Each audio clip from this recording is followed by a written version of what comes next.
Dari 213 desa di Kabupaten Aceh Tamiang, 130 diantaranya dilaporkan terendam banjir. Banjir berimbas ke 12 kecamatan atau sekabupaten dari wilayah hulu hingga hilir.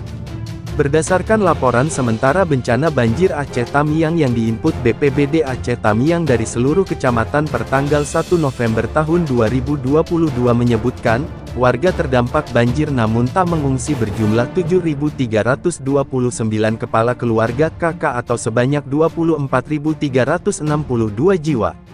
Jumlah desa yang terendam banjir ada 130 tersebar di 12 kecamatan, kata Kepala BPBD Aceh Tamiang Iman Suheri melalui Kabid Darurat Bencana dan Logistik.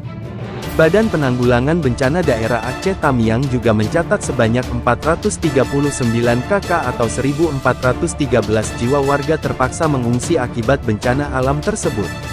Jumlah pengungsi hingga hari ini sebanyak 1.413 jiwa sekabupaten Aceh Tamiang. Lokasi pengungsian berada di 51 titik dengan memanfaatkan fasilitas umum dan mendirikan tenda-tenda di tempat yang tinggi.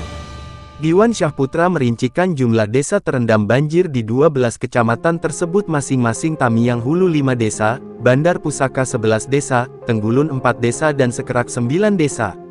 Kemudian Kecamatan Karangbaru 16 desa, Kota Kuala Simpang 4 desa, Kejuruan Muda 7 desa dan Rantau 7 desa.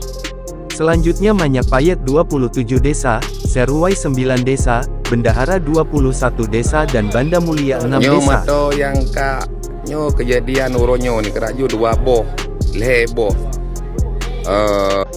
Ya kenapa? Yang kena seng, bocor lu. Bocor. Inilah situasi Dusun Alisan Kota Lintang, Kecamatan Kota Kuala Simpang, Balik ni? Balik ah? Kabupaten Aceh Tamiang.